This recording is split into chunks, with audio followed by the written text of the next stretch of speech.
Hi students, good afternoon to all of you, and another lecture from your laws of motion chapter. And in this lecture we will discuss, that is in this lecture our key point, at first we will learn the equilibrium of concurrent forces. What is the condition? Okay, then we will discuss Lamis theorem. Lamis theorem is very important, students, and we will solve some numericals related to Lamis theorem. So open your copy and write down the notes. At first you write down the statement. You see the statement, the equilibrium of concurrent forces. So first of all you have to know the meaning of concurrent forces, which we already learned from your vector chapter. Concurrent forces, that means when a number of forces act at a point. When a number of forces act at a particular point, then this type of forces is known as concurrent forces. Suppose you see a body is under rest. This is a body and this body is under rest on a surface, and this in this body a force F1 is applied along x-axis and another force F2 is applied along negative x-axis. So you see here F1 and F2, two forces act at a point, and this is the point, this is the reaction point. Similarly, you can say if the mass of this body M, that is weight W equal to mg, which is directed vertically downward, and in the upward direction you know that at perpendicular to the surface there is a reaction force, and reaction force is directed in the upward direction. Now you see here the four number of forces F1, F2, W, that is mg, another force, and R. All the four forces are act at a point, and this is the point, this is the reaction point. So here all the forces are an example of concurrent forces. So concurrent forces, that means the number of forces act at a particular point. Okay, this is also an example of concurrent forces. You can see, suppose this is a force F1, this is force F2, and this is force F3. This is F1, F2 and F3. Now you see they are not connected, but if we draw it in backward line, you see it looks like all three forces are started from here. That is, the reaction force is same for all three forces. So here F1, F2 and F3 are also an example of concurrent forces. Now question is, when and what condition a body is said to be in equilibrium? When and what condition a body is said to be in equilibrium? Suppose a body of mass M, initially in that direction force F1, and just opposite to F1 there is force F2. Suppose the F1 value 10 Newton and F2 value, that is also 10 Newton. And along x-axis 10 Newton magnitude value, and along negative x-axis that is also 10 Newton magnitude value same. But you can write here F1 is equal to minus of F2. Why minus? Because direction opposite. When F1 minus F2, that means on both sides the same amount of force is directed, so body will be at stable, that is at equilibrium condition. So what is the condition for equilibrium? You see, forces acting at the same point on a body are called the concurrent forces, and when a number of forces act on a body at the same point and the net unbalanced force is 0. You see, if I write this one F1 and minus of F2 left hand side, that is plus F2, that is 0. So you can write F net, that is equal to 0. That is, the net force acting on that body is equal to 0, and net force 0, that means F1 is equal to minus of F2, and F1 is equal to minus of F2, that is says that the body is under stable and you can say equilibrium condition. So this is all about equilibrium condition for two forces. Now we will discuss equilibrium condition for concurrent forces and the number of forces are 3, 4 and up to n. Okay, so here now you consider 3 forces. So this is our statement, that is the net unbalanced force is 0, then the body will continue the state of rest or uniform along a straight line, and this is said to be an equilibrium. Okay, now consider 3 forces, F1, F2 and F3. Suppose this is the direction of F1, this is the direction of F2, this is the direction of F2. Now at first you say what is the resultant direction of F1 and F2. Here all of you know the parallelogram law of vector addition. This is a parallelogram, and here this diagonal, this diagonal is represent the resultant. So this is the value, that is the addition of F1 and F2, and it is directed from O to, suppose this point is O and this point is P, O to P. Now if I say another force which is named as F3 is directed in that direction, F3 is directed in that direction, and the magnitude value of F3, is exactly equal to the magnitude value of F1 plus of F2. That is, the addition of F1 plus F2 is exactly equal to F3, and they are directed in opposite direction. The F1 and F2 is directed in that direction and F3 is directed in opposite direction. Then you can write from here, that is F1 plus of F2 plus of F3, that is equal to 0. See, F1, F2, negative sign, so take it left hand side. So F1 plus F2 plus F3, that is 0. And this says that the F net, the net force, that is equal to 0. Net force acting on this body is 0, and net force 0, that means the body is under stable or equilibrium condition. See, now if I say three forces F1, F2 and F3, 3 concurrent forces F1, F2 and F3. See, F1, F2, F3, 3 concurrent forces. This is the common point, same point, acting at that point O. And here the condition, what is the condition? For this body stay in equilibrium. So condition is if F3 is equal to minus of F1 plus of F2. There is the addition of F1 and F2, that is F1 plus F2, which is directed that direction, and if F3 is directed exactly opposite to F1 and F2 and the magnitude value is same, in that condition the body is under equilibrium. So we can say from this equation, that is F net is equal to 0. So similarly, this is all about 3 forces. For number of forces, that is F1, F2, F3 and F4. So this one will be F1 plus F2 plus F3 plus F4, that is 0. That is also says that the net force 0. So like this way, what is the condition? What is the condition for equilibrium when n number of forces act on a body? Very simple. F1 plus F2 plus F3 plus F4 plus dot dot dot up to Fn, that is equal to 0. So write it down. This is the condition. Condition for equilibrium of n number of forces.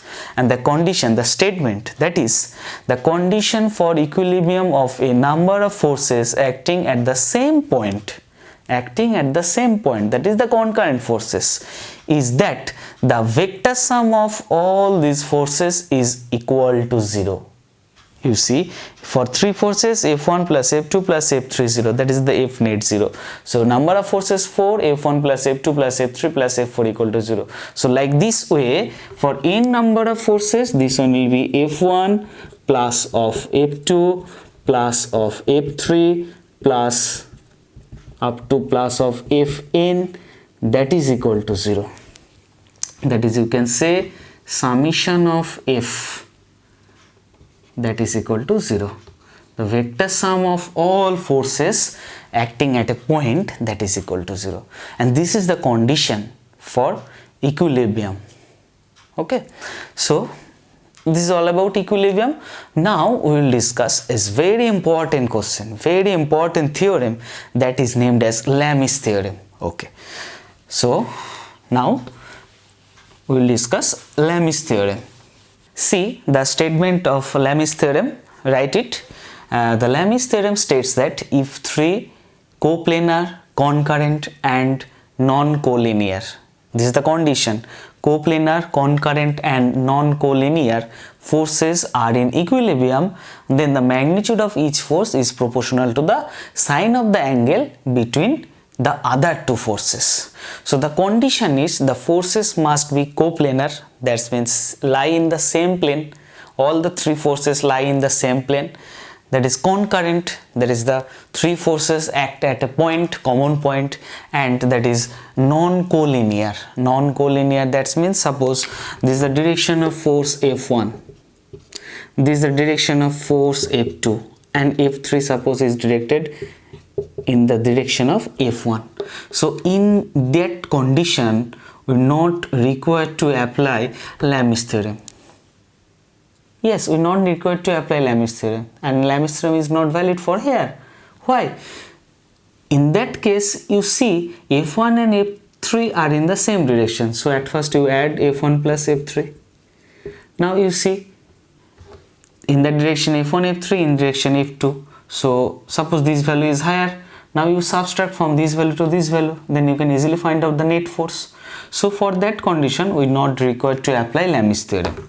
So for Lamis theorem applying condition, that is the forces must be coplanar, concurrent and non-collinear. Suppose this is the direction of force F1, this is the direction of force F2, and this is the direction of force, this is the direction of force F3. Okay, suppose this angle is alpha, the angle between F2 and F3 alpha, the angle between F3 F1 that is beta, and the angle between F1 and F2, suppose this angle is gamma. Here F1, F2 and F3 are coplanar, concurrent, okay, coplanar, concurrent and non-collinear, and angle between F2, F3 alpha, this one is beta and this one is gamma.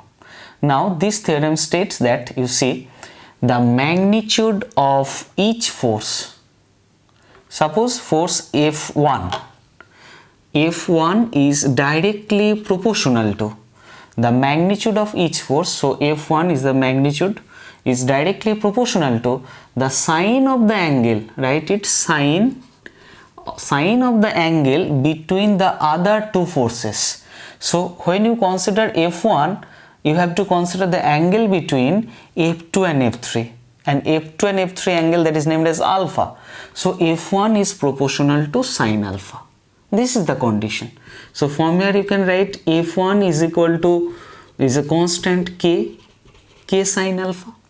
Similarly, if I write F2, which will be directly proportional to, the condition is the sine of the angle between other two forces. So if we consider F2, that means you have to use the angle between F1 and F3. So F1 and F3 angle, that is beta. So this one is sine beta. So from here you can write F2 is equal to k sine beta. Similarly, F3, that is proportional to, you have to use the angle, you are considering force F3, so the angle you have to consider that is between F1 and F2, and here F1 and F2 angle, that is gamma, so this one must be sine gamma.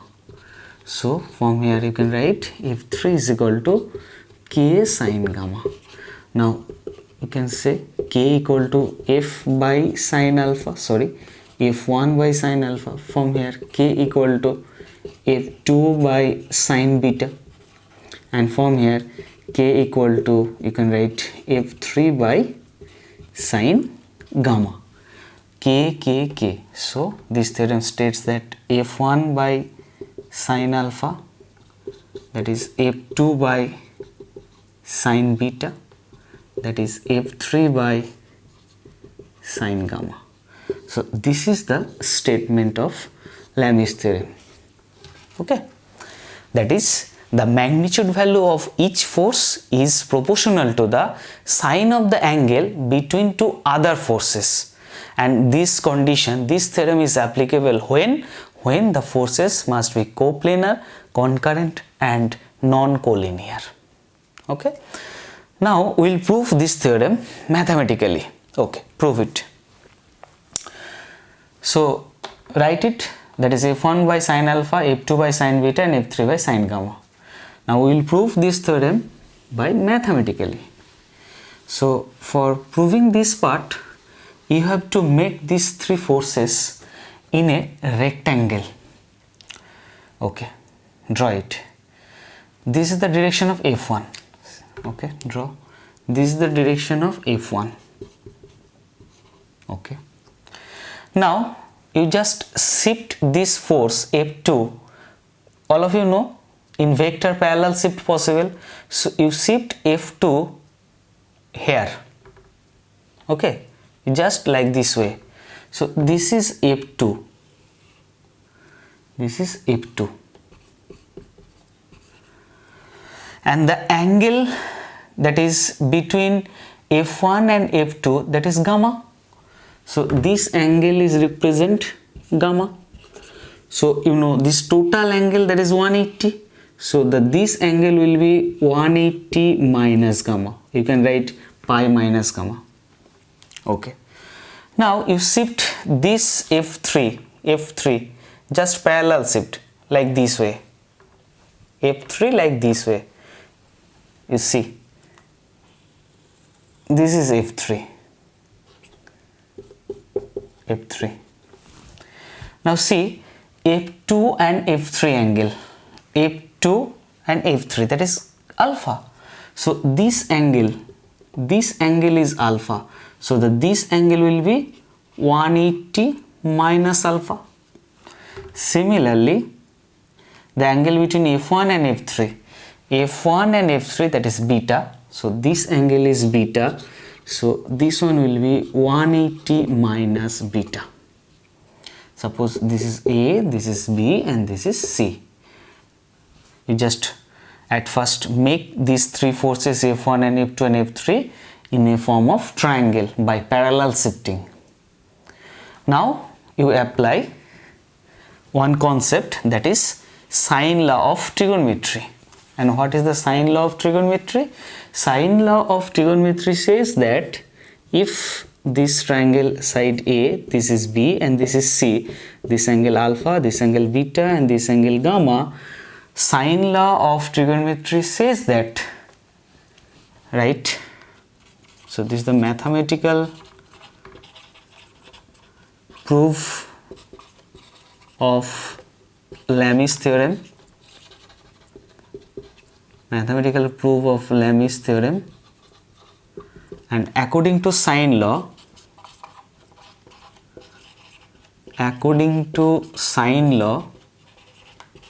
you can write from this triangle A, B, C, this side A divided by the opposite angle, that is alpha, sine of opposite angle, that is equal to the side B divided by opposite angle, B opposite angle, that is beta. So this one is sine beta. Now C, opposite angle, C, that's opposite angle gamma, that is divided by sine gamma. So this is the statement of sine law for trigonometry. Now you apply sine law for this figure, then you can easily find out the Lamis theorem expression. So now apply it. Now apply.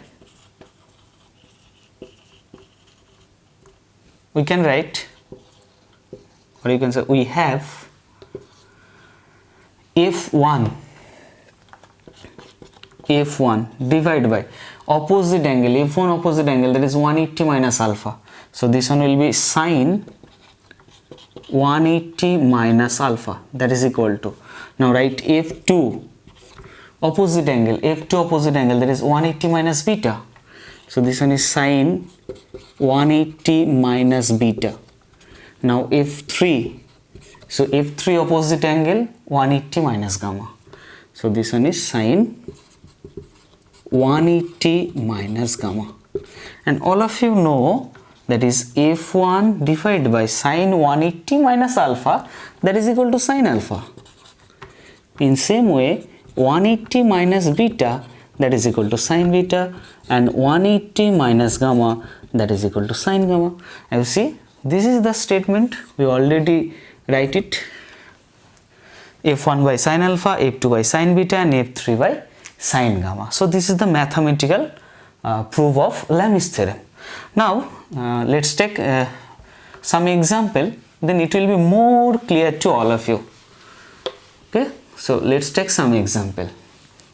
See problem 1, students. In problem 1, the given that is the ball of mass 1 kg hangs in equilibrium from two string OA and OB. This is OA and this value is OB as shown in figure, and you have to find out what is the tension in the string OA and OB. That means here you have to find out the tension between OA, that is T1, and you have to find out the tension between OB, that is T2, and the value of G given, that is 10. Okay, so at first we solve this problem by Lamis theorem, and again we will solve this problem by convenient method, by general method. Now you see in which method this problem is more easy. So at first we apply Lamis theorem.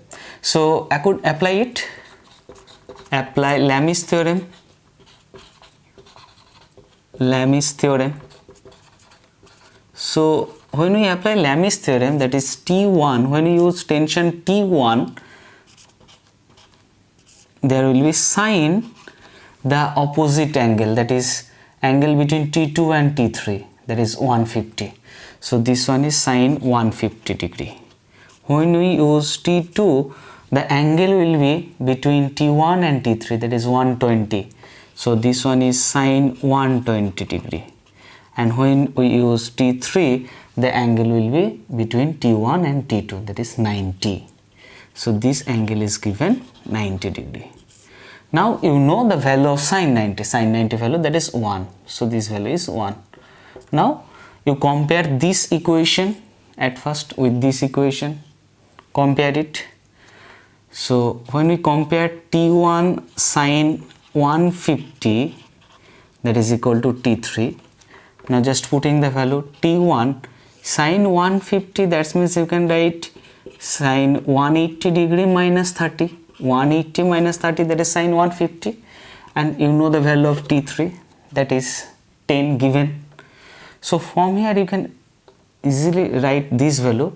So T1, that is equal to 10 sine 180 minus theta. You know sine 180 minus theta, that is equal to sine theta. So sine 180 minus 30, that means sine 30. So T1 is equal to 10 and this value in that side, that is sine 30, and the value of sine 30, that is half. So this value is 5 Newton. So our one answer, that is the string tension in the string OA, that is T1, answer is here, that is 5 Newton. Now you compare this equation with this one.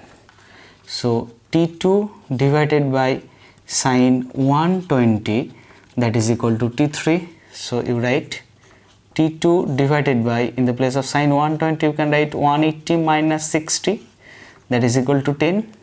So from here you can write T2 is equal to 10 into sine 180 minus 60, that is sine 60, that is 10, and sine 60, that is root 3 by 2. This one is 5. So answer is 5 root 3 Newton. So our second answer, that is the value of T2, that is 5 root 3 Newton, and we solve this problem with the help of Lamis theorem. Now we will solve this problem in convenient method, in general method. Okay, solve it. See this figure carefully.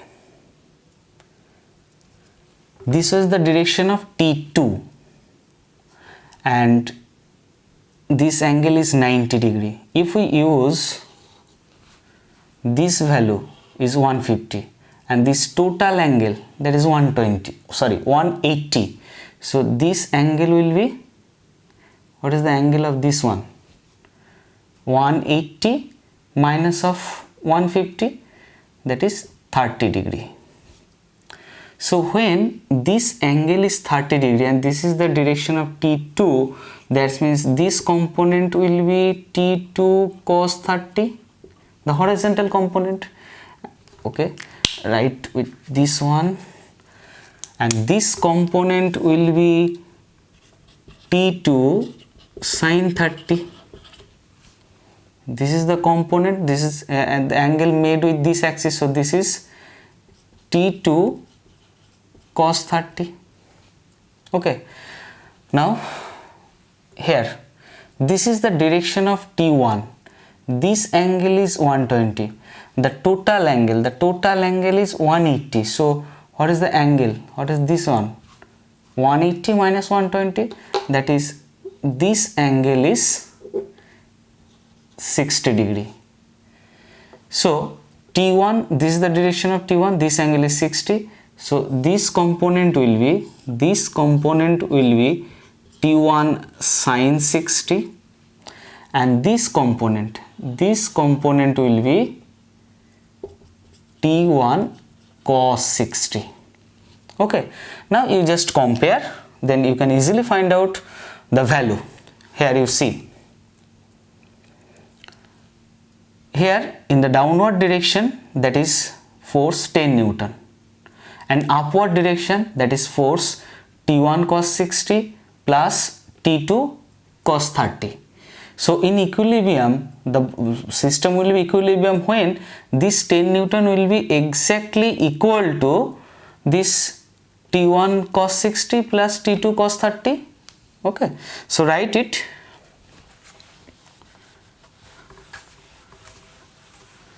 So if we apply equilibrium condition, 10 must be equal to T2 cos 30 plus there is T1 cos 60, and you see that direction, here T2 sin 30, here T1 sin 60. So equilibrium in the horizontal condition, that means T2 sin 30 must be equal to T1 sin 60. So another condition, that is T1 sin 60, that is equal to T2 sin 30. Now you just use T1 sin 60, that is root 3 by 2, that is T2, and sin 30, that is half. So T1 by T2, or you can write the value of T1 here. T1 is equal to T2 by 2, and this value will be 2 upward, and this is root 3. 2 cancel out, that is T2 by root 3. This is the value of T1. And also you can write the value of T2, that is root 3 into T1 from here. Now here you use in the place of T2, that is root 3 T1. Then you can easily find out the value of T1. Okay, so solve it. All of you know our answer, that is T1 must be 5 Newton and T2 must be 5 root 3. So you use this value, that is 10 is equal to T2, that is root 3 T1 cos 30, that is root 3 by 2, plus there is T1 cos 60, that is half. So root 3, that is 3 by 2 T1, and this one is T1 by 2. So 10, that is equal to, if we take T1 common, that is root 3 by 2 plus of half. So this one is 2, that is 4 by 2, that is, you can write 2 T1. So 10 is equal to 2 T1, so T1 is equal to 10 by 2, that is 5 Newton. You see our answer, that is T1 equal to 5 Newton. Okay, when T1 equal to 5 Newton, you use here, that is root 3, and T1 is 5, that is 5 root 3 Newton. You can find out the value of T2. So this is the convenient method, which is called a general method, and at first we apply this in this formula, that is Lamis theorem. Okay, so in case of Lami's theorem, it is more easier. Okay, now you see problem 2. At first you solve with yourself, then you check this one. So in problem 2, you have to determine T1 and T2 in the string shown in figure. Very simple. See, this is the T1 direction, this angle is 60 degree. So when this angle is 60, this angle must be 60 degree. That is, this component will be T1 cos 60 and this component will be T1 sin 60. This is the vertical component. Now you just compare. Okay. So now problem 2. So in problem 2, you see here T1 cos 60, here T2. So T2 equal to T1 cos 60. That is, T2 is equal to, at first you have to find out the value of T1 also. Now you see, in downward direction there is a force which is named as 4 kg weight, and you know 1 kg weight, that is equal to 9.8 Newton. Suppose in this problem we use 10 Newton for simplicity. So 4 kg weight, that means 4 into 10, so this value will be 40 Newton. So in the downward direction force, that is directed 40 Newton, and in the upward direction there is a component which is named as T1 sin 60. So for equilibrium condition, so 40 Newton must be equal to T1 sin 60. So 40, that is equal to T1 sin 60. Now here you use 40, that is equal to T1 sin 60, that is root 3 by 2. So T1 will be 40 into 2, divided by root 3, that is 80 root 3. This is the value of T1. Now that is 80 root 3, and the sin 60, cos 60, that is half. So this one is 40, so this value will be 40 root 3 Newton. So this is the value of T1 and T2. And in this types of problem is important, students. So how to solve these types of problem? At first you draw the diagram, then you just simplify it you just divide it in component form. Now you you apply the equilibrium condition, then you can easily find out the required value. Okay, so this is all about today class. Meet you soon next class. Bye bye.